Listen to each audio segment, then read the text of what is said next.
I can tell you that this protest here was supposed to wrap up at 9 o'clock, but instead of seeing more people leaving, we've actually been seeing more people starting to arrive here. Now, the road that you are looking at behind me, this is the secondary road.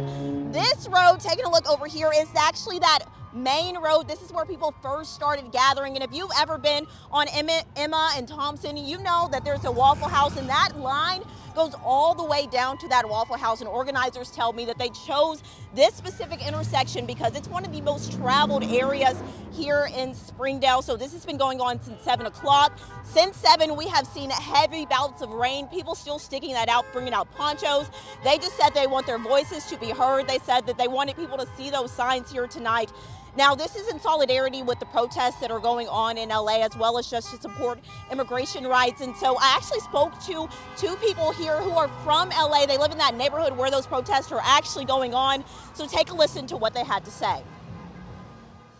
To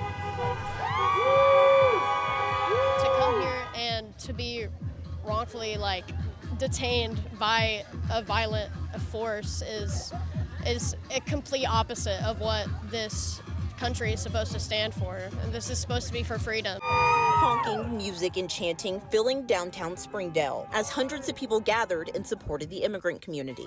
We just want to make everyone feel welcome here. I mean, it's immigrants that made America. It's immigrants that make America what it is today. Some speaking out for family members. We're here because the majority of our family are immigrants, and we see the sacrifices that they have made, and we are proud of them, despite them fleeing a country filled with poverty and violence and coming to a whole other country, not knowing the language and having to work from very young ages here to create the life that we now thankfully have. And others just standing in solidarity.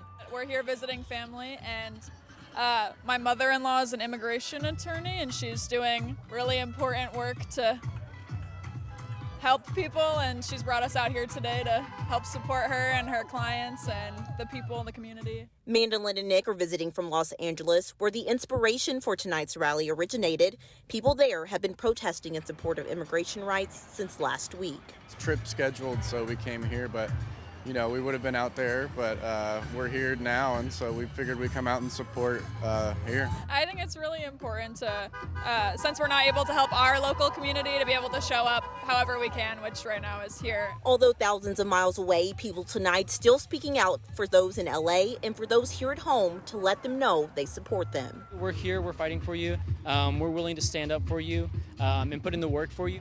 Undocumented people are not here living their life peacefully. They're in fear every single day, and that is why we're doing this, because there has to be an easier way for people to be able to be here the right way. So again, this was supposed to wrap up here at 9 o'clock tonight, but we are still seeing lots of people out here. I know there's a car behind me, but we have seen people in cars waving flags. We have seen people honking. There's been yelling. There's been people just in their cars waving flags out of their windows as well. So again, this is it to stand in solidarity. There's some of that honking I've been telling you about. This is to stand in solidarity with those protests happening not just in LA, but across the country. And this comes ahead of several protests that are scheduled around the country tomorrow. But live in Springdale tonight, LaKyra Banks, 4029 News.